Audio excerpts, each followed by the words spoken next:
आप सभी का स्वागत है एक बार फिर हमारी इस तस्लोनिका की जो पुस्तक है, तस्लोनियों की पुस्तक है, जिसका की पहली पत्री हम पढ़ रहे हैं।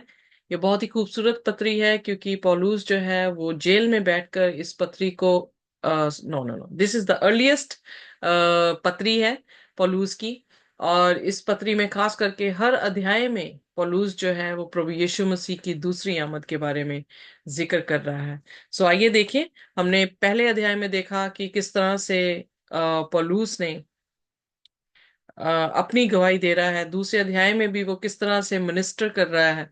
सो ये बहुत ही खूबसूरत किताब है जिसमें ये सीखने को मिलता है कि जो चर्च के लीडर्स हैं या मिनिस्टर्स हैं उन्हें कैसा होना चाहिए। और क्योंकि पौलुस खरा मिनिस्टर रहा है तो उसके जैसा होने की हमें भी जरूरत है, ताकि खुदा हमारी भी जो है वो सेवकाई को कबूल कर सके। सो आइए देखिए पहला थिस्सलुनीयन उसका तीसरा अध्याय और उसकी पहली आयत से हम पढ़ेंगे।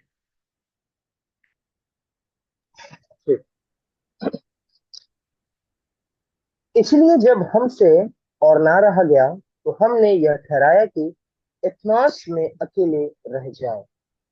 हम्म। अब वो और कंटिन्यू हमने लेटर है। वो पिछले अध्याय में वो बता रहा है किस तरह से उनके साथ अच्छा व्यवहार नहीं किया गया जब वो फिलिपाई में थे। क्योंकि फिलिपाई प्रेरितों का काम उसका 16 अध्याय में हम देखते हैं कि ये और सिलास जो हैं वो दोनों वहां पर सेवकाई करने के लिए गए, बंदी गृह में डाल दिए गए और अर्थक्वेक आया और वहां पर जो अधिकारी था वो भी बच गया, उसका घराना भी बचाया गया। और उसके बाद जो है वो अ, पौलुस को आजाद करते हैं, पर पौलुस वहां पर कहता है कि मैं रोमी था और इन्होंने मुझे पब्लिकली मिसट्रीट किया है।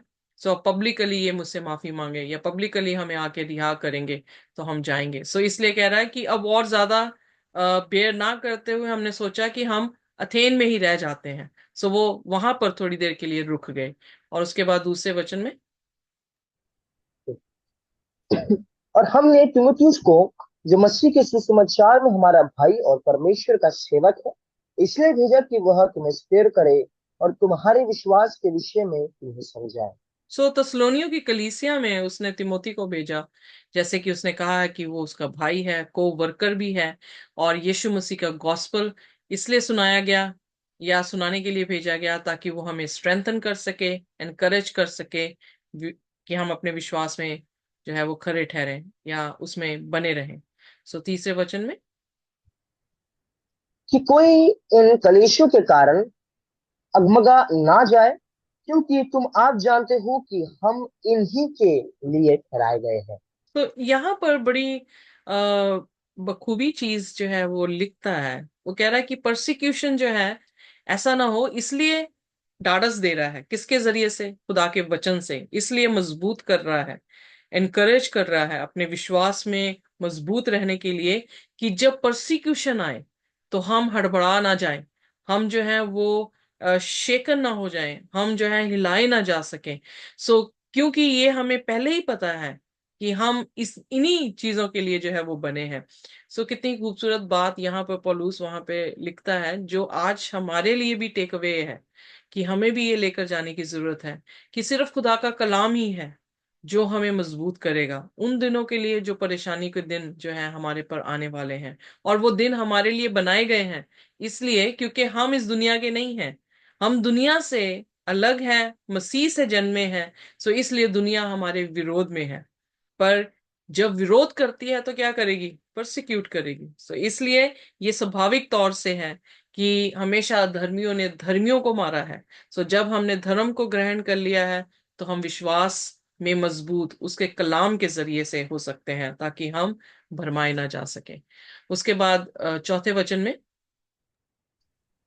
क्योंकि पहले ही जब हम तुम्हारे यहाँ थे तो तुमसे कहा करते थे कि हमें कलेश उठाने पड़ेंगे, और ऐसा ही हुआ है जैसा कि तुम जानते भी। वेल जीसस ने भी कहा, अगर वो हरे पेड़ के साथ ऐसे कर सकते हैं तो सूखे पेड़ों के साथ क्या करेंगे। So it was destine. ये तो देखने को स्वाभाविक तौर में देखने को मिला है, हिस्ट्री में हम देख रहे हैं बाइबल की कि शुरुआत से ही जो है केन ने हाबिल को मारा, उसी तरह से हर अधर्मी जो है वो धर्मी का जो है वो दुश्मन रहा है। यीशु मसीह भी जो है उसको भी मारा गया। यीशु मसीह के साथ भी जो है वो दुश्मनी की गई। और वही थे जो कि कलीसिया के या इज़राइल के ठेकेदार थे, जिन्होंने यीशु मसीह को मारने का प्लॉट किया। सो कह रहा है कि इसी तरह से ये ठहराया तो गया है, और हमने पहले ही बता दिया था कि हम भी इसी तरह से परसिक्यूट होंगे, और जो कि हुआ भी है। फिर 5वें वचन में,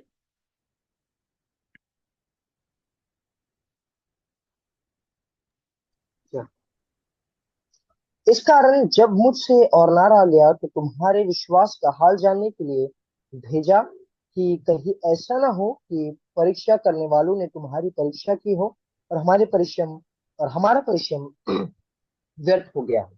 या सो यहाँ पर सिर्फ ये नहीं कि वो प्रचार कर रहे हैं, पर वो फॉलो अप भी कर रहे हैं जिनको प्रचार किया गया है। उनकी देख रेख कर रहे हैं कि वो कैसे जो है इन सभी मसलों में से जब गुजरते हैं तो वो किस तरह से खड़े रह रहे हैं। उसकी तवज्जो इसलिए है क्योंकि वो ये जानता है कि उसने उन पर मेहनत की है। जो कोई भी मेहनत करेगा वो उन लोगों के लिए क्या करेगा, प्रार्थना करेगा। सो पौलुस की हर पत्रियों में हमने देखा है कि पौलुस अपनी कलीसिया के लिए प्रार्थना, अपनी कलीसिया के लिए धन्यवादी जो है वो परमेश्वर के सन्मुख रख रहा है, ताकि उसकी मेहनत जो उसने की है वो किसी भी तरह से व्यर्थ ना हो। क्योंकि शैतान हमारी मेहनत पर पानी फेर सकता है। इसीलिए यीशु मसीह ने मत्ती उसकी 13 अध्याय में कहा कि बी अच्छे अच्छे खुदा ने अच्छा बीज बोया, पर जब वो सो रहे थे उसके दास, तो बुरे ने क्या किया, बुरा बीज जो है वो बो दिया। सो इसलिए हमेशा जागते रहना है। इसलिए हमेशा देखते रहना है कि जिनको हम कलाम सुना रहे हैं, कहीं उनके बीच में कोई कंफ्यूजन, कोई फॉल्स टीचिंग या कोई और बुरा बीज जो दुश्मन हमारा है वो तो नहीं बो रहा। क्योंकि अगर उसने बो दिया तो हमारी फसल जो है वो उसकी मेहनत की हुई व्यर्थ चली जाएगी। सो इसलिए यहाँ पर वो तिमोथियस को भेज रहा है इस खत के साथ, ये देखने के लिए कि वो कैसे इन सभी चीजों से गुजर रहे हैं।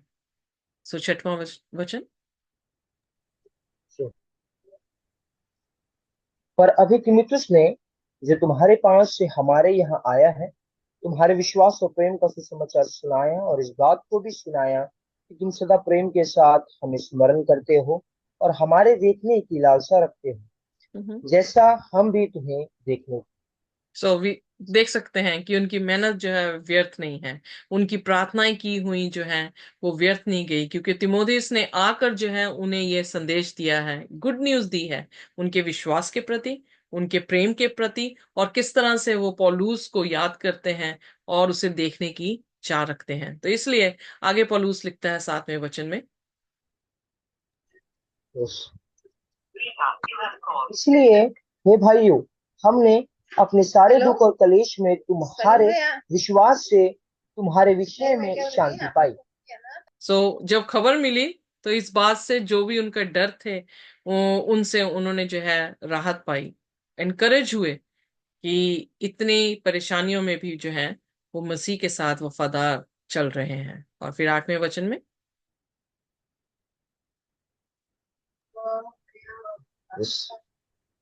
क्योंकि अब यदि तुम प्रभु में स्थिर रहो तो हम जीवित। अगर हम प्रभु में जीवित रहें तो हम, for we now live if you continue to stand firm in the Lord। सो यानी अगर वो कलीसिया प्रभु यीशु मसीह में दृढ़ होके खड़ी है, तो उसके जरिए से, उस साहस से, उस कंफर्ट से जो है पौलुस भी जो है वो क्या है, जीवित रह रहा है। एक तरह का है कि रिलेशनशिप है पौलुस का उसकी कलीसिया के साथ। पौलुस खुश है जब उसकी कलीसिया खुदा में ग्रो कर रही है। पौलुस प्रार्थना में है ताकि उसकी मेहनत उसकी कलीसिया में जो है वो व्यर्थ ना जाए।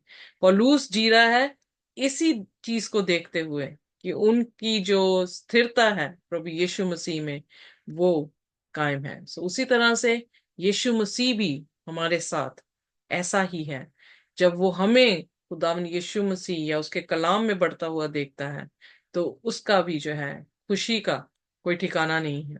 इसीलिए बाइबल में लिखा, अगर एक जन भी पश्चाताप करता है तो स्वर्ग में उसका क्या मनाया जाता है, आनंद किया जाता है। सो खुदा भी खुश होता है जब हम मसीह के बीच में रहते हैं। आमीन।